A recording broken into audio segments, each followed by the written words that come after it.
बशर Ibnul हारिथ, जो बाद में बशर अल-हाफी के नाम से मशहूर हुए, इब्तदा में एक आम नौजवान की तरह दुनियावी लज्जतों में गुम थे।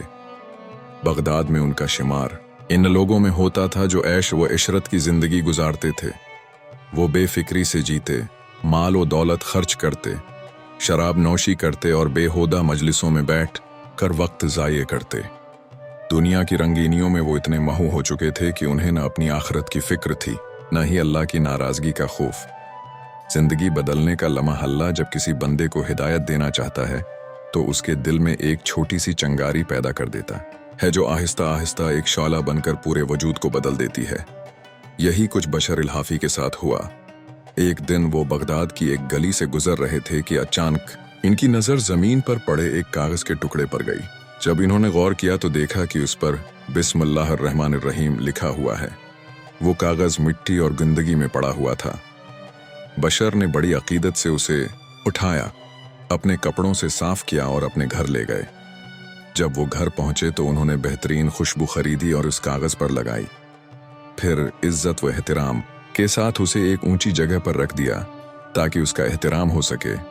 अल्लाह की तरफ से जवाबासी रात जब वो सोए तो उन्हें एक अजीब और गरीब ख्वाब आया। उन्होंने सुना कि कोई पुकारने वाला कह रहा है, आए बशर, तुमने हमारे नाम की इज्जत की, हम भी तुम्हें इज्जत अता करेंगे। तुमने हमारे नाम को महबूब रखा, हम भी तुम्हें अपनी मखलूक में महबूब बना देंगे। ये सुनकर उनकी नींद टूट गई और उनके दिल में एक जलजला बरपा हो गया। वो सजदे में गिर गए और रोते रोते अल्लाह से माफ़ी मांगने लगे। वो समझ चुके थे कि ये कोई आम ख्वाब नहीं बल्कि अल्लाह की तरफ से हिदायत का इशारा था। सच्ची तौबा और ज़िंदगी में इनकलाबाज ख्वाब के बाद बशर ने अपनी ज़िंदगी का पूरा रुख बदलने का फ़ैसला कर लिया। उन्होंने शराब और गुनाहों से तौबा की, अपनी बेमकसद महफिलों को छोड़ दिया और अल्लाह के ज़िक्र में मशगूल हो गए। उन्होंने अपने माल व दौलत को राह खुदा में खर्च कर दिया और सादगी अख्तियार कर ली। एक और ख़ास बात ये थी कि वो हमेशा नंगे पाँव चलते थे। जब इनसे इस बारे में पूछा गया तो वो कहते, मुझे शर्म आती है कि मैं ज़मीन पर जूते पहनकर चलूं, जबकि मेरे रब ने मुझे माफ़ कर दिया है और अपनी मोहब्बत अता की है। यही वजह थी कि लोग उन्हें अल-हाफी कहने लगे, जिसका मतलब है नंगे पाँव वाला। बुजुर्गी और मकामी विलायत वक्त गुजरता गया और बशर अल-हाफी अल्लाह के नेक बंदों में शुमार होने लगे। वो इबादत में मशगूल रहते, लोगों को अल्लाह की तरफ बुलाते और ज़हद व तक़वी का एली नमूना पेश करते। उनका शुमार बगदाद के मशहूर औलिया कराम में होने लगा।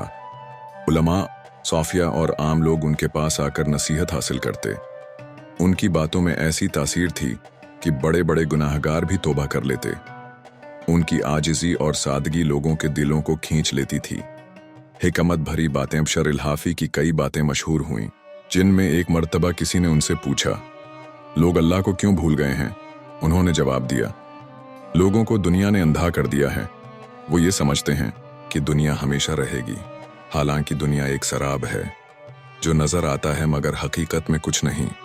अगर वो मरने के बाद के अंजाम को याद रखें तो वो अल्लाह को कभी न भूलें। एक और मौके पर उन्होंने कहा, जब कोई शख्स अल्लाह की रज़ा के लिए छोटे से छोटा अमल भी करता है तो अल्लाह उसे दुनिया व आखिरत में इज्जत अता करता है। मैंने सिर्फ एक कागज़ उठाया था, लेकिन अल्लाह ने मुझे सारी दुनिया में इज्जत अता कर दी।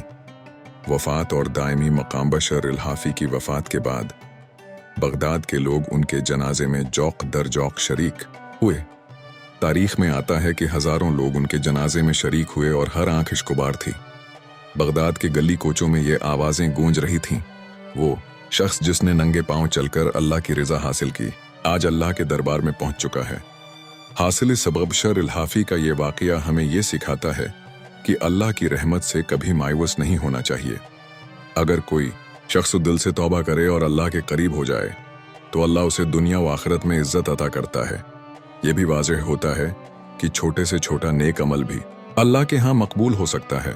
जैसा कि बशर अल-हाफी ने सिर्फ एक कागज़ उठाया और अल्लाह ने उन्हें वली बना दिया।